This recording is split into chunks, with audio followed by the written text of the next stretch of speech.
If you want to support the show, you can go to mwpnews.com/support, where you can pick up my latest book, Succession Planning, and all my other books that have previously been released on Kindle for only $2.99 each. Thank you.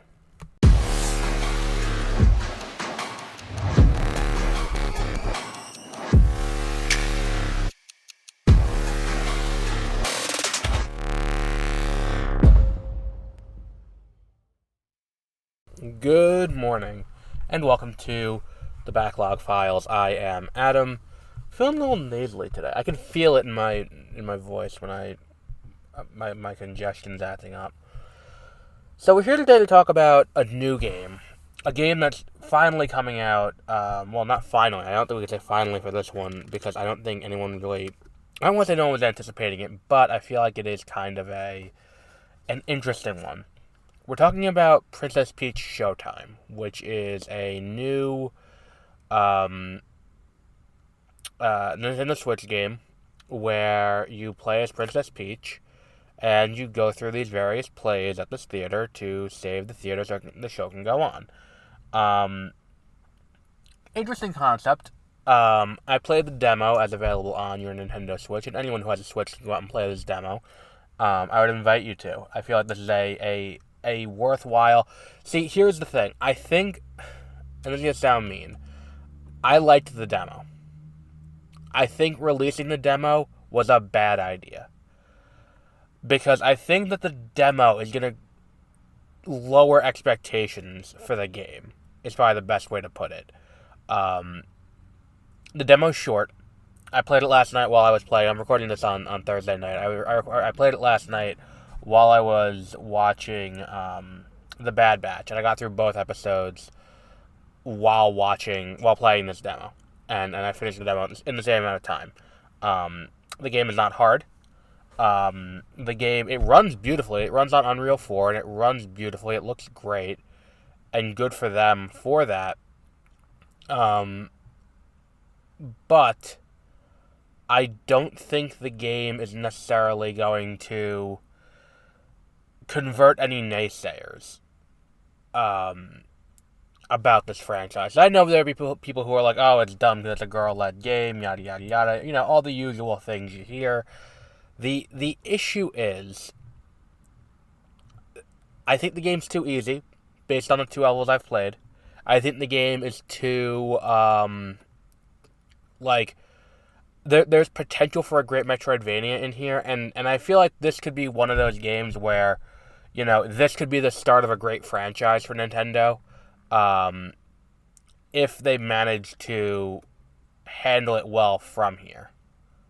And that's a big if. There's a lot that goes into making sure that it's handled well from here on out. I can't guarantee it's going to happen. Like, I think that one of the issues that I have is you can't carry... And look, I get it. Like, and maybe it does come back into play at the end.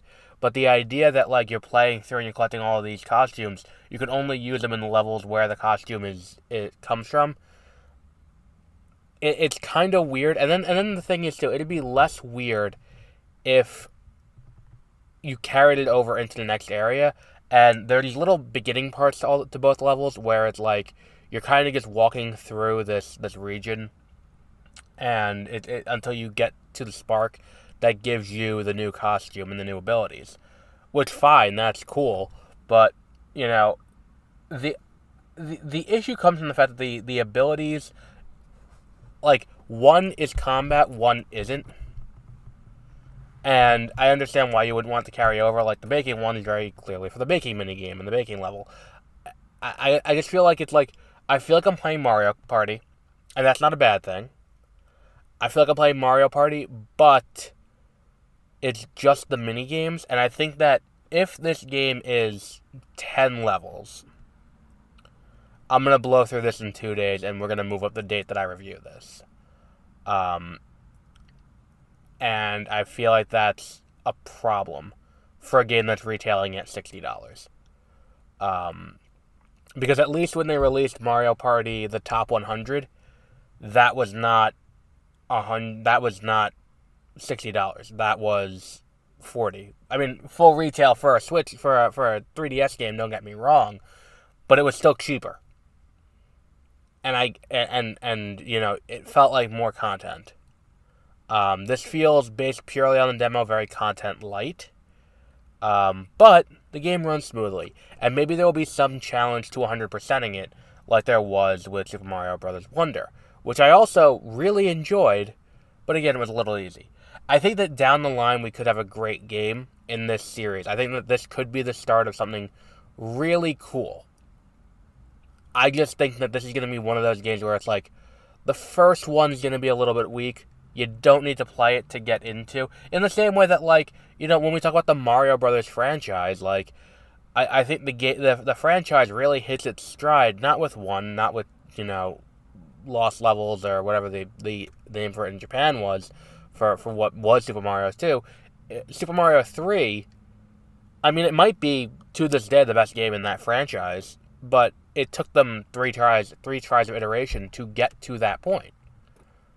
And that could be where we are with this, too, where it takes you multiple iterations to get this right, and adjusting and making sure that we end up with an end result that is something truly special. It's just based purely on the two levels and how quickly I got through them, and got through them with near 100% the first time through. It feels a little weird. It appears as a cosmetic shop in the game that you use your coins on. Cool, I guess. I don't know if there's any benefit to it. I tried to go over and use it, wouldn't let me.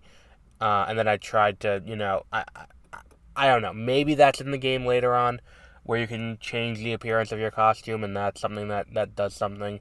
This feels very much like, the first attempt at trying to do something with Peach. For the first time in almost 20 years, too. But I'm interested to see if this can carry over into a new entry later on down the line that manages to be something that we can look forward to, the way we look forward to an Animal Crossing, the way we look forward to a Metroid, the way we look forward to a Super Mario, either 3D or 2D platformer. This could be something down the line. Based on this demo, I don't feel like this is going to be that game. And that's a shame, because I think that the aesthetic is really cool. I love... is this Nintendo's first game in Unreal 4? It looks fantastic. The game runs very smoothly, and I'm playing on a Switch Mini, not a Switch, regular, or a Switch OLED. I'm playing on a Mini. The game looks great. There are only a few times where the graphics kind of stutter, and I'm kind of like, well, alright. And they're all in cutscenes, so I could deal with that. I'd say the game is easy, but I'm not going to criticize it for that, because it's very clearly... I think this is meant to be a kid's game in the way that, like... Super, what was it, Super Mario Bros. Wonder. It's like, this is very clearly an on-ramp for a new generation. That's kind of what this felt like. This feels like an on-ramp. But for what, I'm not entirely sure, because it's not an on-ramp for, like, the way the game starts, it feels like you're starting a Metroidvania. Like, that's how it kind of feels in the beginning, but then you get into the second level, and it's like, oh, and now I'm baking. I don't feel like I'm in a Metroidvania anymore. Like, it's kind of strange. Maybe the full game will answer some questions, and maybe the full game experience will be better. I'm just saying, based on what I played so far, I'm not overly thrilled and overly excited to continue playing this next week. But we'll wrap up there for today. So, that will be, what was it? Next week we do have, we're doing Dune... Spice Wars again. We're going to be talking about the Ixion update, and how that revamps the game from the ground up. We're going to be talking about the week after that, Stardew Valley 1.9. Oh wait, no. When does Princess Peach come out? I don't know. I think Stardew Valley 1.9 is first, and then Princess Peach. 1.6, because 1.6 comes out next week, on Tuesday. Next Tuesday, we have Pokemon Ruby and Sapphire we'll be talking about. And then we will also be talking about Emerald and Fire Red and Leaf Green in the near future as well, as we start our journey into Gen 3 in ranking all the Pokemon games. But until our next episode, have a great rest of your week.